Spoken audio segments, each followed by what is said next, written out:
E aí, tudo bem? Eu sou o Rodrigo Alves, passando aqui para te lembrar que esse episódio foi publicado originalmente em agosto de 2019. É o segundo episódio da série Memórias, uma série narrativa e documental do Vida com bastidores de coberturas históricas. Essa série vai ter uma nova leva de episódios inéditos em janeiro de 2022, então, para aquecer, eu tô republicando agora os episódios de 2019.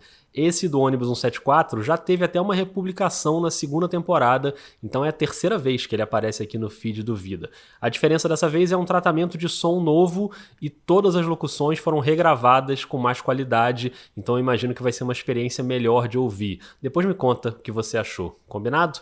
Então vamos nessa. O Vida de Jornalista tem o selo da Rádio Guarda-Chuva.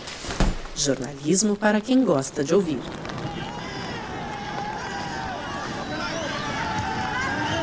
A confusão é muito grande aqui e a gente vê que a imprensa toda está aqui na porta do ônibus. Os policiais levantam as armas para o alto.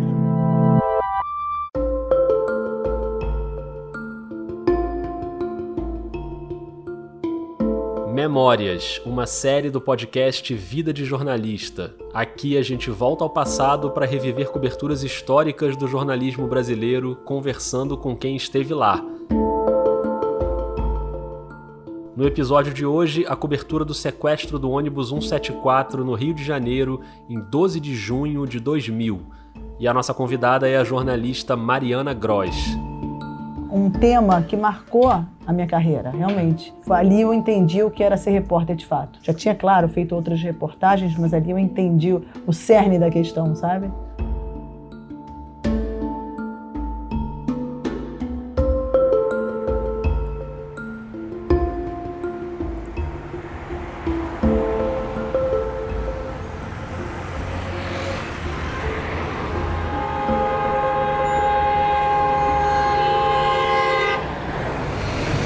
Eu tô aqui no meio da confusão do trânsito do Rio de Janeiro. Na verdade, esse som que você tá ouvindo podia ser gravado em qualquer lugar da cidade, né? Mas eu tô aqui na rua Jardim Botânico, na esquina com a rua Doutor Neves da Rocha, que é bem em frente ao Parque Lage. Foi exatamente aqui onde eu tô pisando que o ônibus 174 ficou parado naquela tarde de 12 de junho de 2000. E é até estranho olhar para esse lugar hoje, em 2019, e imaginar que aqui em volta de onde eu tô tinha aquele aparato enorme de policiais, de jornalistas. Não tem nada aqui hoje que lembre aquela tarde trágica. Na verdade, tem uma árvore onde fizeram os escritos com tinta vermelha, pedidos de paz, logo depois daquilo que aconteceu, mas até isso já está sumindo, porque a árvore já cresceu em volta, então dá para ver muito pouco, não dá nem para ler o que está escrito na árvore. A Mariana Gross, que hoje é uma jornalista muito conhecida, principalmente no Rio de Janeiro, porque ela apresenta o RJ, o telejornal local, na hora do almoço, ela estava passando por aqui naquele dia. Ela estava no começo da carreira, trabalhando na Rádio CBN, e ela ia fazer uma pauta bem aqui pertinho. Mas enfim, é melhor a própria Mariana contar essa história, né? Enquanto isso, eu fico aqui tentando imaginar como que essa esquina, que hoje parece tão normal, tão corriqueira, como que esse lugar virou um cenário de pesadelo 2 décadas atrás.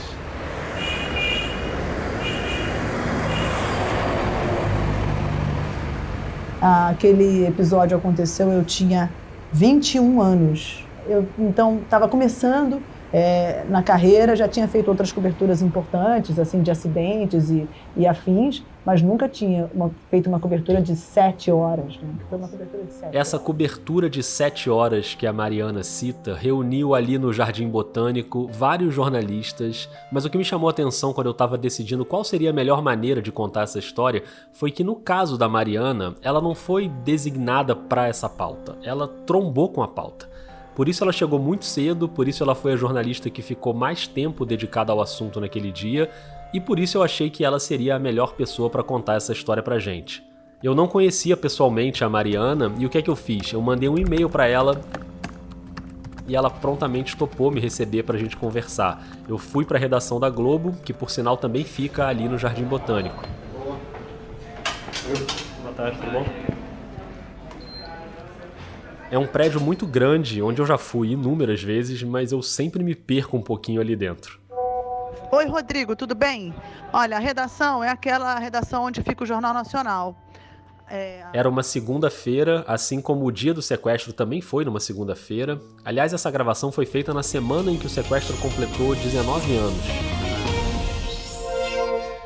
Agora 12:03, boa tarde para você. Um policial militar foi baleado e morto ao lado do irmão. A Mariana apresentou normalmente o RJ, o telejornal local, saiu para almoçar e na volta a gente se encontrou. Oi, já tô de volta. Tô subindo aqui a ladeira, tô entrando na Globo. Onde é que eu te encontro? O papo nem foi na redação, foi numa salinha bem pequena, bem tranquila, ali no térreo do prédio da Globo, que na verdade era uma antessala para uma sala de reunião. Tava rolando uma reunião, inclusive, então de vez em quando passava alguém. Lembra disso? Não. Mas deu pra gente conversar com calma e deu pra ela lembrar aquela cobertura que pra ela começou num acaso.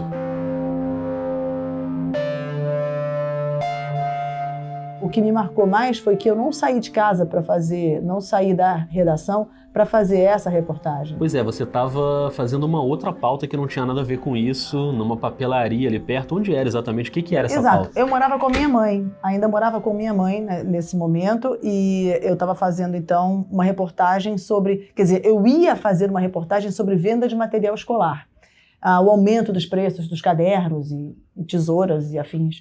E aí me deixaram escolher uma papelaria perto de casa, porque a rádio era na Glória, então até eu chegar lá perderia muito tempo. E aí o meu chefe falou, olha, Mariana, então fica aí na tua região, já faz a reportagem pra gente, já narra daí mesmo, e depois o motorista te busca para você vir para cá. Falei, ok. Então eu escolhi aquela papelaria que ficava no Jardim Botânico, um quarteirão à frente de onde o ônibus estava parado. Minha mãe morava, eu morava com minha mãe ali, pertinho.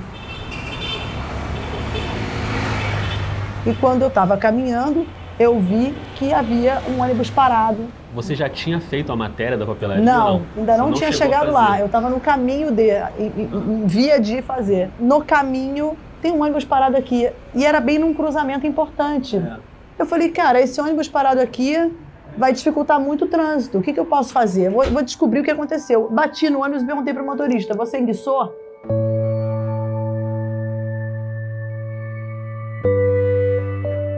Para quem não é do Rio, vale explicar que a Rua Jardim Botânico é uma das principais ruas da zona sul da cidade e um ônibus parado ali no meio era o suficiente para dar um nó no trânsito.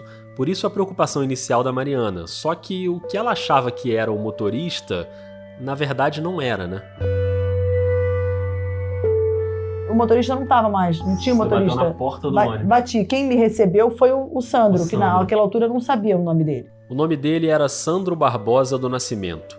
Ele tinha 21 anos, nascido em São Gonçalo, na região metropolitana do Rio. O pai dele abandonou a mãe dele quando ela ainda estava grávida e aos 8 anos ele viu a mãe ser assassinada na favela onde eles moravam.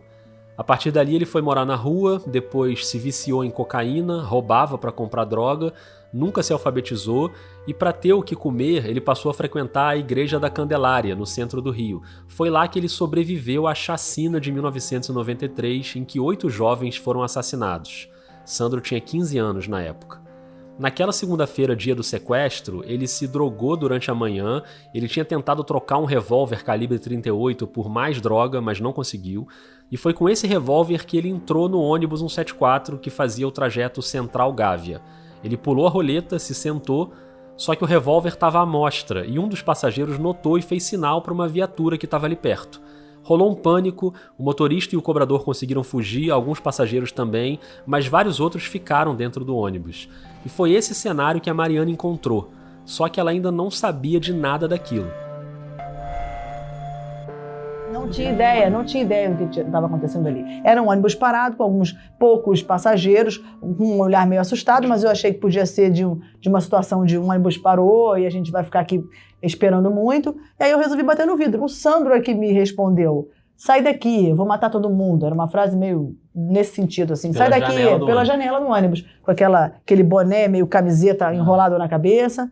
E aí eu me afastei, liguei pra rádio, mas na hora, engraçado, eu não me assustei, porque é uma cena corriqueira do Rio, um assalto a um ônibus, né?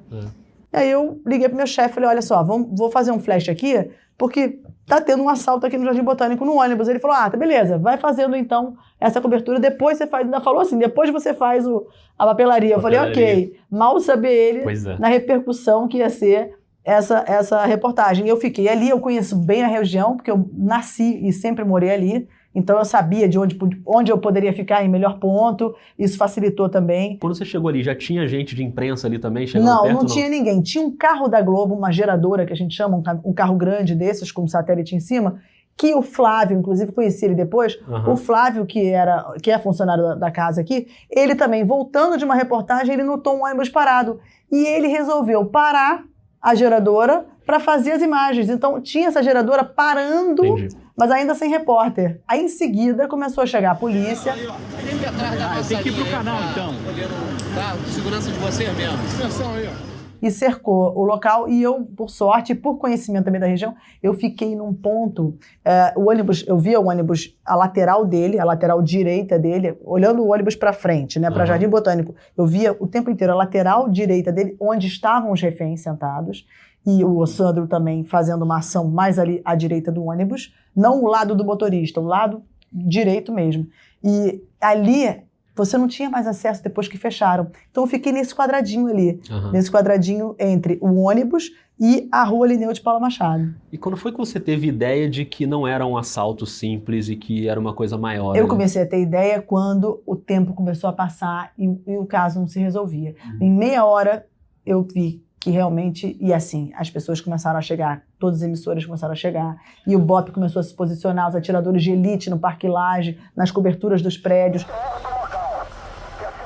Naquele momento, o cerco policial estava todo armado e a imprensa já transmitia tudo ao vivo, pelo rádio, pela televisão. As entradas ao vivo da Mariana Gross na CBN e na Rádio Globo não estão mais disponíveis, não tem mais esses áudios. Mas dá para achar vários trechos da cobertura ao vivo da TV, por exemplo. A Globo News já tinha uma repórter no local, que era a Vanessa Rich. Ele está irritado com a presença dos jornalistas e dos policiais que tentam negociar. Até agora, o ônibus não foi invadido, mas ele continua no banco do motorista com a arma apontada para uma das reféns. Os outros reféns continuam no ônibus. E com as ruas fechadas e o trânsito naquela região totalmente embolado, quem estava ali ia ficar ali até o fim. Era difícil o acesso, porque a cidade parou com o Jardim Botânico interditado. Claro. Né? O trânsito, que já é complicado, ficou ainda mais difícil. Então, para as equipes me renderem, era confuso. E eu também estava por dentro da história, eu não ia querer sair. Claro. Eu fiquei lá fazendo uma cobertura muito longa. E a memória que eu tenho, assim, ao falar sobre esse caso, é a minha mão segurando um celular, que na época não era um celular fininho e leve como esse, era um celular que era um tijolo. E eu segurava aquele celular durante horas para entrar no ar. E aquilo começou a me dar um semi-reumatismo, entendeu? Minha mão estava, tipo, dura. E quando eu resolvi largar o celular, minha mão doía, né? Como se fosse uma dormência, um problema na articulação de tanto que eu estava tensa, segurando o celular durante 6 horas, falando sem parar. Os motoqueiros, motociclistas da rádio, os motoboys, vinham me trazer baterias extras para o celular não acabar. Você fazia várias entradas ou poucas entradas longas? Não, fazia poucas entradas longas. Várias entradas longas, sim, na verdade. Sim. É porque eu fazia entrada para a Rádio CBN e para a Rádio Globo. O tempo inteiro. Agora vai para a CBN, agora vai para a Rádio Globo, agora vai para a CBN. Era sem parar de falar. E eu só me lembro assim da imagem dos motoqueiros chegando dizendo bateria, bateria. E eu, tá, vamos pro intervalo, troca a bateria agora, Mariana. Eu já trocava, já me ligavam de novo. O telefone ficou non-stop. Funcionando durante 7 horas. O sequestro, propriamente dito, durou menos de 5 horas, mas a cobertura da Mariana se estendeu por 7 horas porque ali do Jardim Botânico ela ainda foi para o hospital para acompanhar a Geisa Firmo Gonçalves, a refém que morreu no desfecho da operação policial. Já a gente vai chegar nesse ponto, mas antes a Mariana conta como foi a relação dela com a Geisa durante o sequestro. Criou-se ali, como eu estava muito perto do ônibus desde o início, e eu já conversava com a Geisa. Eu não conhecia a Geisa, claro. A Geisa era uma refém, com cabelos cacheados, assim, e ela estava muito perto da janela, desde o início. E eu dizia, calma, antes da polícia chegar, eu já dizia, calma, calma, vai tudo se resolver. E ela dizia, me ajuda, meio tensa. E disse que nessa hora o policial chegou a te dar uma bronca de você gritar. Exatamente, não conversa com o refém, você não se meta nisso, sai fora. E me deu umas broncas ali, eu também um despreparo meu, né, como repórter, eu aflita, novinha, querendo dar uma força para refém. Mas ele me deu uma bronca e tal, mandou me afastar e tal, mas ela ficava me olhando o tempo inteiro, eu dizia para ela, vai dar tudo certo, eu falava assim, meio balbuciando, mas ela dizia assim, não vai. Como se ela tivesse a noção de que não ia dar certo. Ela teve uma intuição ali estranha, porque ela dizia, não vai, eu vou morrer aqui. Mas eu não vai não, que isso? Tarará. Depois eu descobri que Geisa tinha a minha idade exata, que a Geisa, ela estava grávida, Então aquilo tudo, eu não estava não, mas assim, aquilo tudo me comoveu demais, porque eu falei, gente, eu fiquei olhando para a Geisa durante 7 horas, dando força para ela, e depois eu ainda fui ao hospital acompanhar a Geisa, que saiu ferida, e dei a notícia da morte da Geisa. Aquilo me chocou, aquilo me mostrou o que é ser repórter, na verdade, o que pode acontecer também num caso como esse, entendeu? Os desdobramentos que ele pode ter. Não, e mais do que você ficar olhando para ela, o fato de ela olhar para você Exato. em alguns momentos, como se ela buscasse em você ali alguma segurança. Alguma garantia de que ia dar certo, né? E eu não fazia televisão, ou seja, ela não conhecia minha cara. Claro.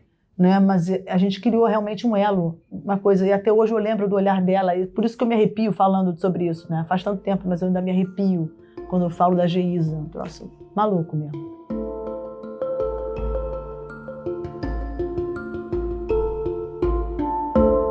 Difícil imaginar, né? Pra gente que não tava ali na hora, é um peso emocional muito grande nessa cobertura, e eu sempre tento fazer esse exercício, convido você que tá ouvindo pra fazer esse exercício comigo, de tentar se imaginar ali naquela esquina, com toda essa tensão, os barulhos, a situação se desenrolando ali na sua frente.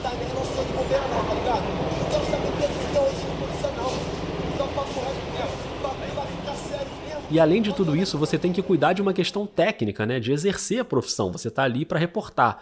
Então imagina a dificuldade, por exemplo, de apuração para conseguir as informações, até com os policiais, que certamente estavam tensos ali na hora, e os jornalistas tinham uma limitação física, de espaço, porque estava todo mundo ali espremido, não dava nem para se mexer muito. A movimentação era muito difícil ali, a gente estava cercado, realmente, de cordas e não sei o quê. Eu consegui ficar na primeira fila, digamos, ali muito perto do ônibus, porque como eu cheguei primeiro, eu fiquei ali, dali ninguém me tirava. Mas era difícil conseguir uma entrevista, os policiais muito tensos, o comando daquela operação muito tenso.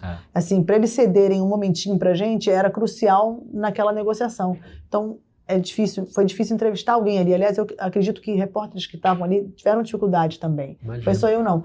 Assim, a gente tinha informação que vinha da redação. Era mais fácil eles conseguirem informações e me passarem. Eles ficavam me passando. Mariana, olha, agora são 100 policiais aí. E mais 100 não sei aonde. Agora tem helicóptero, Mariana, pode falar. Agora, a redação te informava coisas, por exemplo, sobre o Sandro. Se liga só, rapaziada. Da mesma forma que você já perverso, também não sou de governo não, tá ligado? Não tem nada a perder, não. Ele tinha sido sobrevivente da chacina da Candelária. Exato. Isso a gente só foi descobrindo depois. Tanto que se você pegar o áudio da minha cobertura, né, ela vai mudando. Ou seja, eu dizia o bandido, daqui a pouco eu já dizia o Sandro, o Sandro, já tínhamos o nome. O Sandro de 20, tanto, o Sandro que foi sobrevivente. A gente já ia incrementando a cobertura com dados que iam chegando. A pessoa que mais conhecia a história do Sandro naquele momento era a professora Ivone Bezerra de Mello, a tia Ivone, que dava aula para crianças moradoras de rua. Quando aconteceu a chacina da Candelária, em 93, os sobreviventes foram direto nela. Ela foi a primeira a chegar, a primeira a ver os 8 corpos, e o Sandro foi um dos sobreviventes daquela chacina. Ela deu vários depoimentos depois do sequestro, inclusive esse que a gente vai ouvir agora no documentário Ônibus 174, dirigido pelo José Padilha. Eu tive um contato com ele 2 meses antes do episódio do ônibus, quando ele veio me pedir um emprego. Disse pra mim, olha, Tivone, eu tô cansada dessa vida, não aguento mais, eu queria trabalhar, mas quem é que vai me dar emprego? A senhora olha pra mim e vê se alguém vai me dar um emprego. Eu não sei ler nem escrever, eu não tenho carteira de trabalho, eu nunca trabalhei, eu vou fazer o que da minha vida? A não ser isso que eu faço. Quem é que vai me dar uma chance? Ninguém nunca deu.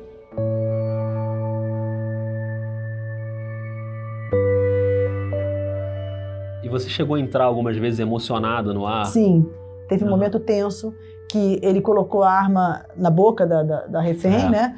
Não, teve um outro momento também que ele simulou que tinha matado um dos reféns e deu um tiro lá dentro. Foi. Deu outro tiro, a gente não sabe se foi numa refém ou não. Essa é a Vanessa Rich reportando para Globo News. Deu outro tiro em direção ao chão do ônibus. A gente não tem a exata noção se foi na refém ou não. Houve um momento em que... Essa é a Luana Belmont, uma das reféns. Ela explicou como foi esse momento ali da simulação. Uma encenação, que ele disse que iria fingir que estava matando a Janaína. Foi a hora que ele deu o tiro. Nessa hora, ele enrolou ela no lençol, fez ela ajoelhar e botou o revólver do lado direito da cabeça dela, mas apontou pro chão e atirou. É óbvio que tudo isso só ficou esclarecido depois, quando a Janaína apareceu. No meio da confusão, a jovem que teria sido baleada se levantou. Estava viva. Ele me pegou, daí ele fez eu escrever no vidro. Daí ele colocou a arma dentro da minha boca, falou que ia me matar. Fez maior terror com a gente, assim, todo mundo passando mal. Tinha 2 senhoras mal. E simulou que ele tinha me matado, entendeu? Na hora, para quem estava ali na cobertura, o Sandro tinha matado uma refém. Aquilo me chocou. Porque aí eu falei, cara, eu presenciei a morte de alguém na minha frente, a sangue frio. Aí me chocou. Imagina, uma menininha não tinha se formado ainda, tinha 1 ano e meio de faculdade. Aí eu liguei pro meu chefe e falei, Mauro, pelo amor de Deus, cara, ele matou a refém na nossa frente. Ele falou, Mariana, fica firme, você está numa cobertura importante, segura e conta o que você está vendo. Vai entrar no ar agora. 3, 2, 1, pum, entendeu? Ele me deu um tranco também que foi muito importante, que é para nós. Todo mundo, as pessoas quando eu conto isso dizem, nossa, mas que homem desumano. Não, desumano não, ele fez o certo. Repórter tem que segurar as pontas mesmo, porque a função do repórter é reportar. Agora você imagina reportar ao vivo uma série de acontecimentos e às vezes aquilo parecia até filme de ficção, né? Porque o sequestro teve vários momentos muito marcantes. Não é que durante aquelas horas o Sandro ficou ali esperando dentro do ônibus para ver o que ia acontecer ou tentando sair enquanto a polícia negociava. Não, o Sandro tomou várias decisões que colocaram o nível de tensão lá no alto. Como esse momento que a gente ouviu ainda há pouco, quando ele simulou a morte de uma refém, e um outro ponto em que ele tentou sair com o ônibus. Uma situação surreal, porque estava tudo cercado, e mesmo assim ele tentou. Teve uma hora que ele parou, me levou para a cadeira do motorista, sentou, me fez sentar no colo dele e queria que eu dirigisse o ônibus. Ele queria sair com o ônibus daquele local. Essa é uma das reféns, a Luciana Carvalho, num depoimento ao documentário do José Padilha. E ficava aterrorizando. Fala para eles que eu quero isso, que eu quero aquilo. Senão eu vou te matar. Se você não convencê-los, eu vou te matar. O repórter Eduardo Tchau, da Globo, contava o que estava acontecendo naquele momento ao vivo. O assaltante agora está tentando sair com um ônibus, com a vítima no colo dele. O criminoso ainda obriga um passageiro a ajudá-lo, mas os dois não conseguem fazer o ônibus andar.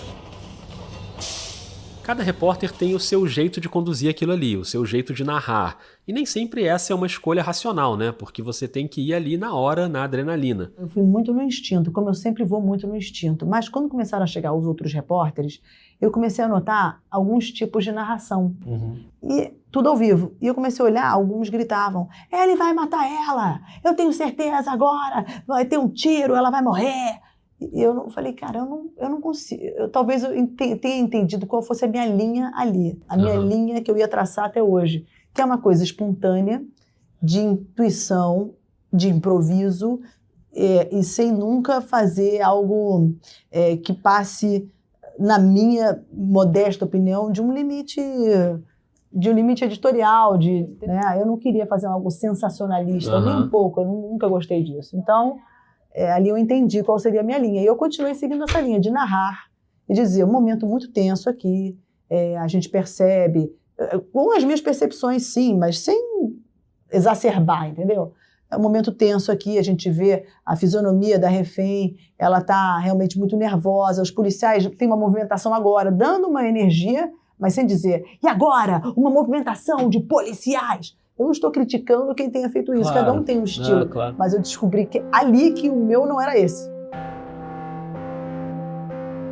E quando anoitece, fica mais difícil para você enxergar as coisas? Muito mais. O ônibus ficou escuro, aí eles botaram holofotes.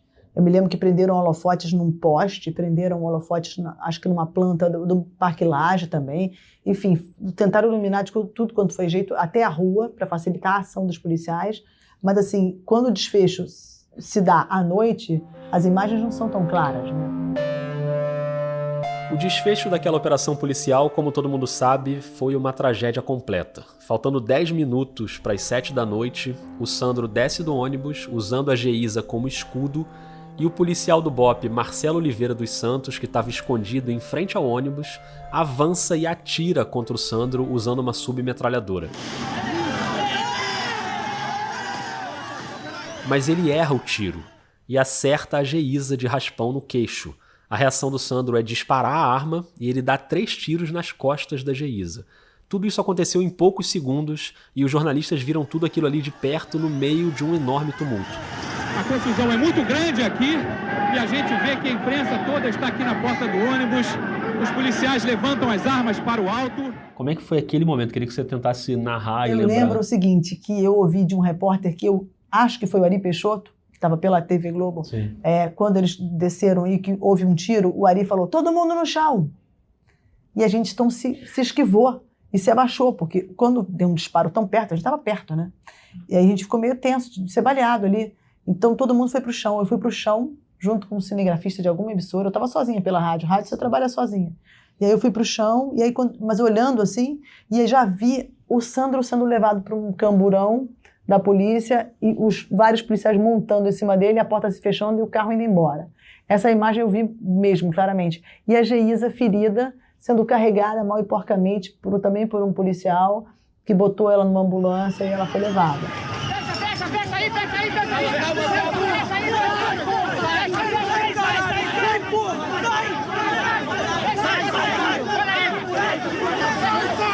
Sai, porra! Sai, porra! Vem, meu irmão!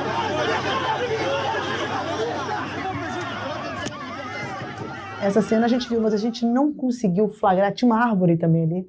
A gente não conseguiu flagrar exatamente, eu pelo menos do ângulo que eu estava, eu não conseguia dizer no ar o que tinha acontecido. Eu falei, gente, houve um tiro, não sabemos se o Sandro ou a refém estão feridos, a refém está desmaiada, eu não sei se ela está baleada, porque a gente não via sangue aparentemente. Então foi difícil, esse desfecho na narração não ficou tão claro, mas assim, eu deixava claro que não estava claro. E foi tudo muito rápido. Muito assim, rápido. Não tinha como você saber de quem partiu o tiro. Exato, como foi, né? Mas aí eu falei, vou seguir agora então, a refém já estava com o motorista já posicionado, a gente seguiu a ambulância, colados nela até o Miguel Couto.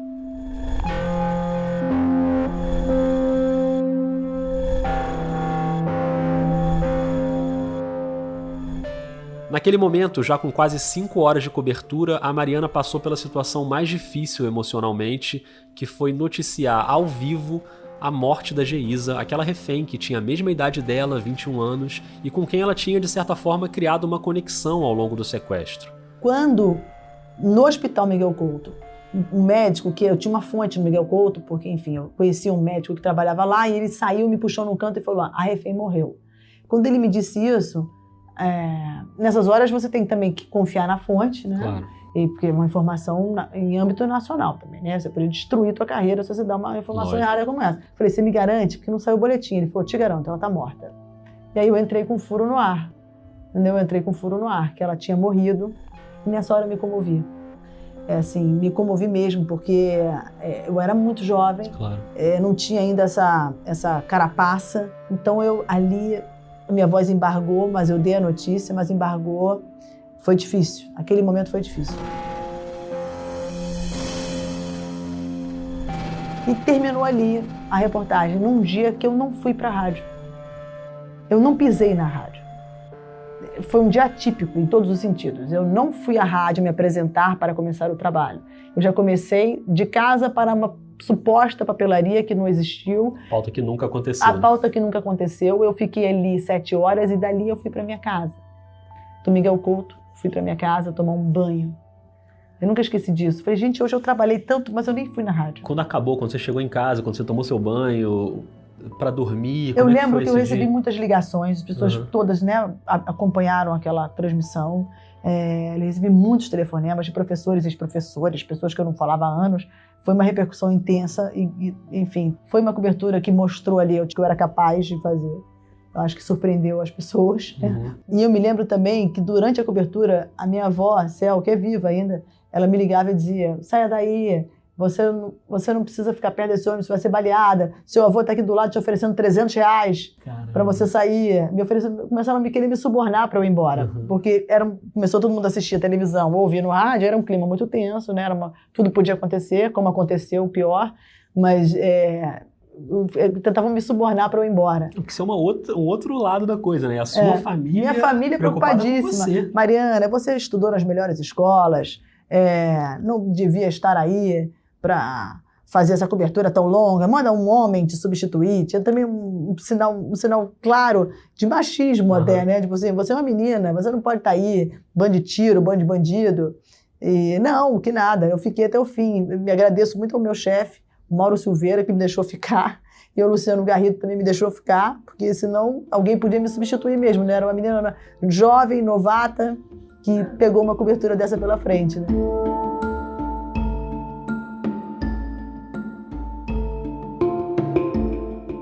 A cobertura do dia do sequestro terminava ali, mas o caso ainda ia se estender por muito tempo. Logo 2 dias depois, em 14 de junho, houve o enterro da Geisa em Fortaleza, com a presença de 3.000 pessoas no cemitério do Bom Jardim, e a imprensa, claro, ia cobrando respostas das autoridades para explicar aquele desfecho desastroso.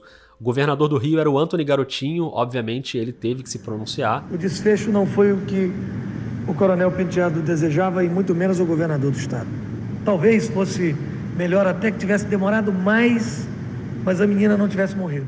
O coronel José Penteado, que o governador cita nesse áudio que a gente acabou de ouvir, foi o comandante da operação. Ele tentou explicar e justificar o que aconteceu. Vamos ouvir nesse trechinho de uma reportagem da Tatiana Nascimento. O coronel que comandou as negociações explicou que em nenhum momento o bandido deixou de apontar a arma para os reféns e que ela estava engatilhada, o que poderia ser um risco.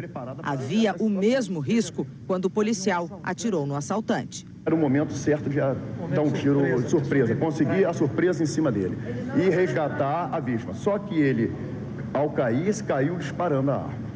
O coronel só não soube explicar como o bandido morreu. O Sandro foi morto por asfixia dentro do camburão da Polícia Militar e foi enterrado mais de um mês depois do sequestro, no dia 15 de julho. Só 2 pessoas foram ao enterro dele. Um presidente da Associação de Moradores da Favela Nova Holanda e a dona Elza, que se dizia mãe do Sandro. Ela dizia que quando teve o Sandro não conseguiria criar e aí entregou para uma amiga. Essa amiga é que teria criado o Sandro e foi assassinada na frente dele quando ele tinha 8 anos. A dona Elza ficou tentando provar a identidade do Sandro, buscando uma certidão de nascimento que não existia, chegou a fazer um exame de DNA que deu negativo e o Sandro acabou sendo enterrado como indigente. Os policiais que mataram ele foram julgados e absolvidos. 5 policiais, um capitão e 4 soldados que acompanharam o bandido no camburão da polícia até o hospital. Essa é a repórter Lília Teles. Estão presos no batalhão acusados de homicídio. O soldado Marcelo Santos, que atirou contra o assaltante, não foi detido. Ele foi afastado do trabalho nas ruas até que terminem as investigações. Esta semana, a justiça absolveu os policiais. Por 4 votos contra 3 votos, os senhores jurados, quanto ao acusado Ricardo de Souza Soares, negaram o quesito pertinente à autoria, absolvendo. E quanto aos réus Flávio Duval Dias e Márcio de Araújo Davi, também por maioria, decidiu-se pela absolvição. A gente ouviu a juíza Maria Angélica Guedes, do 4º Tribunal do Júri, lendo a sentença. E ela mesma lamentou a decisão dos jurados. Os jurados entenderam que o Sandro morreu de qualquer outra coisa que não de asfixia. Isso a gente tem que parar e pensar, porque senão nós vamos voltar à barbárie. E isso nós que representamos o poder constituído, nós que formamos a sociedade, nós que tivemos a oportunidade de estudar, nós que tivemos a oportunidade de ter proteínas para pensar, a gente tem que parar e pensar e começar a agir de uma forma cidadã, de uma forma respeitando a nossa Constituição, respeitando o indivíduo, tentando salvar os Sandros. Quer dizer, não é uma bandeira do Sandro, mas é uma bandeira dos Sandros. Incomoda a nós ver essas crianças abandonadas, nos incomoda ver os adolescentes abandonados, nos incomoda ver um povo inculto, nos incomoda tudo isso, incomoda até nós aceitarmos uma coisa assim muito pacífica de que o Sandro merecia morrer. O caso ainda teve repercussão por muito tempo. Em 2002 saiu o documentário Ônibus 174 e em 2008 teve o filme de ficção Última Parada 174 do Bruno Barreto, filme que conta a história do Sandro. A Mariana Gross, pouco depois daquela cobertura, saiu da Rádio CBN e foi para a TV Globo, e ela até evitou ao longo desses anos ficar vendo filme, vendo documentário, revivendo aquilo tudo. Eu confesso que eu vi do Zé Padilha, que eu dei uma contribuição de alguns depoimentos para ele, então eu assisti, mas engraçado, eu procuro não ver, porque é algo que me traumatiza um pouco. Entrar em contato com esse tema, são tantos temas até hoje tão difíceis que eu tenho que noticiar, que quando surgiu um novo filme sobre o 174 não me atrai tanto. E eu acho que é natural. a gente não queria também ficar lembrando o tempo inteiro, porque outras histórias vieram, outras infelizmente estão por vir. Sim. Então é uma espécie de autoproteção também, sabe? Imagino. Não é fácil, não. Entre essas outras histórias, a Mariana cobriu, por exemplo, o massacre de Realengo, em 2011, quando um rapaz de 23 anos invadiu uma escola municipal com 2 revólveres, saiu disparando, matou 12 estudantes que tinham entre 13 e 16 anos, deixou mais de 20 feridos e depois se matou. Tragédia. Vamos agora com a repórter Mariana Gross, que está na porta do Hospital Albert Schweitzer, acompanhando o atendimento às vítimas. Mariana. Ana Paula, são 2 entradas aqui no Hospital Albert Schweitzer. A gente está em frente à entrada da emergência. E é por aqui que os parentes dessas crianças estão sendo recebidos. Eles estão sendo levados para o último andar do prédio, no auditório. E lá eles recebem a informação de que uma das crianças morreu agora há pouco. Foi dada para um casal. A gente ouviu daqui de baixo os gritos da irmã dessa menina que teve a confirmação da morte. A gente realmente é uma cena muito triste, Ana Paula. A gente ouve os pais desesperados, muitos deles no último andar, ao receber a notícia da morte de seus filhos, tiveram que descer aqui para a emergência para receber atendimento. Os médicos, a gente viu vários médicos chorando aqui, eles saem para... Assim como poucos meses antes de Realengo, ela tinha ido até a região serrana do Rio para cobrir as enchentes devastadoras que mataram quase 1.000 pessoas. Desabrigados. A repórter Mariana Gross acompanha o drama aqui em Itaipava desde ontem. Esse tapete foi arrastado porque a água atravessou essa casa, ficou completamente destruída. A gente vê muita lama, muitas árvores dentro dos cômodos, só que 12 pessoas morreram. E com o agravante de que ela reconheceu o corpo de uma amiga durante essa cobertura. Houve momentos bem difíceis, como essa cobertura de Realengo. Você está na porta de uma escola e vê crianças baleadas saindo, carregadas num camburão. Né? Não era um camburão, era um carro com uma caçamba que um pai emprestou para levar. E aí você vai até a porta do hospital e começa a ver que crianças morreram assassinadas dentro de uma escola. Aquilo foi bem dramático, aquilo foi bem difícil. Mas assim, eu diria, se você quiser um grau de comparação, assim, eu diria que a tragédia na Serra foi a pior cobertura que eu já fiz. Não é porque eu reconheci o corpo de uma amiga que estava numa casa, nada disso. Porque assim, a tragédia, ela se ampliou de uma forma que eu nunca tinha visto, né, em vários pontos. Eram muitos mortos, eram caminhões frigoríficos com corpos. Foi horrível aquilo. Aquilo foi muito duro. Aquilo era de chorar todos os dias, todos os dias.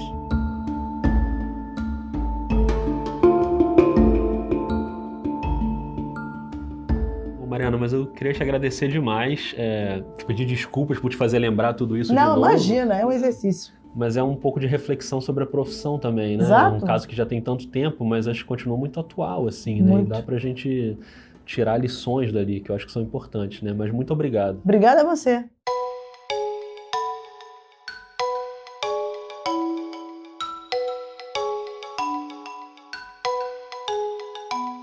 Obrigado também a você que ouviu até aqui. Se você gostou do episódio, compartilha com outras pessoas que também podem se interessar. Comenta o que você achou nas redes sociais e marca o Vida, a @vida_jornalista no Twitter e no Instagram. E no próximo episódio da série Memórias, a gente volta até 1970 para encontrar Pelé e companhia na cobertura do tricampeonato mundial do Brasil no México. Todo mundo ia falar com o Pelé, com o Tostão, o Carlos Alberto, o Brito. Eu ia falar com os famosos. Eu fotografei todos os jogadores da concentração. Para eu fotografar o Pelé, por exemplo, era um perereco, porque ele estava sempre cercado por 48. Memórias é uma série especial do podcast Vida de Jornalista, publicada originalmente em 2019, com 8 episódios. Esses episódios estão sendo republicados agora, um por semana, com o áudio remasterizado e as locuções regravadas com uma qualidade melhor. Em janeiro de 2022 começa uma nova leva de episódios inéditos. Eu sou o Rodrigo Alves e faço sozinho todas as etapas da produção, a pauta, a pesquisa, a entrevista, o roteiro, a locução, a edição, a sonorização, as artes, a divulgação. E o único financiamento do Vida é dos próprios ouvintes. Então, se você quiser e puder apoiar, esse apoio é muito importante para a sequência do projeto. É só buscar o nome do podcast no Catarse, no PicPay ou na Aurelo. Lá você encontra os planos mensais. Procura também os outros podcasts da Rádio Guarda-Chuva, o Põe na Estante, a Rádio Escafandro, o Finitude, o Dissidentes, o Afluente e o Pauta Pública. Espalha a série Memórias por aí e a gente se encontra de novo na semana que vem. Um beijo, um abraço e até mais.